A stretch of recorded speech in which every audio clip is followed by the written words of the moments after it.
रायगड जिल्ह्यातील 10 नगरपालिकांच्या निवडणुकांच्या पार्श्वभूमीवर सुरक्षा व्यवस्थेचा आणि निवडणूक तयारीचा सखोल आढावा कोकण परिक्षेत्राचे पोलीस महानिरीक्षक संजय दराडे यांनी घेतलाय। रायगड जिल्ह्यामध्ये नगरपंचायत आणि नगर परिषद निवडणूक प्रचार आणि प्रसार जोरात सुरू आहे। अनेक ठिकाणी पोलीस पथसंचलन करून जनजागृती आणि सुरक्षा व्यवस्था याबद्दल माहिती सुद्धा दिली जाते। महाड, माणगाव, नागोठणे, पेण आणि कर्जत या प्रमुख ठिकाणी भेट देत त्यांनी पोलीस बंदोबस्त, कायदा सुव्यवस्था माहितीचा प्रत्यक्ष आढावा सुद्धा घेतलाय।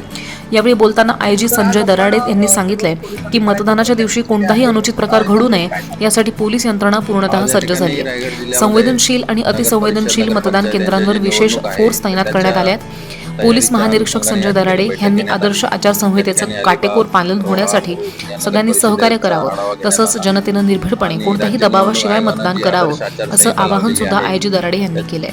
यावेळी रायगड जिल्हा पोलीस अधीक्षक आचल दलाल आणि अलिबाग उपविभागीय पोलीस अधिकारी माया मोरे, पोलीस निरीक्षक सचिन कुलकर्णी तसंच अन्य पोलीस अधिकारी सुद्धा उपस्थित होते।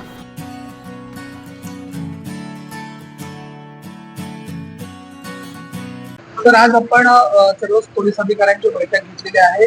एकंदरीत काय सांगा? आज या ठिकाणी रायगड जिल्ह्यामध्ये नगर परिषद, नगरपंचायत यांच्या जी निवडणूक आहे तर त्याच्या तयारीच्या अनुषंगाने या ठिकाणी बैठक घेण्यात आली।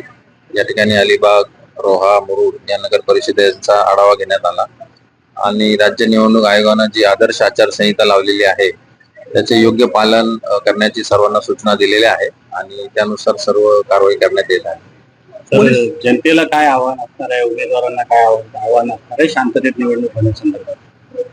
जे काही नियम आहे राज्य निवडणूक आयोगाचे त्याचे सर्वांनी पालन करावे आणि जनतेने निर्भीडपणे मतदान करावे असे आवाहन यावेळेस करतो।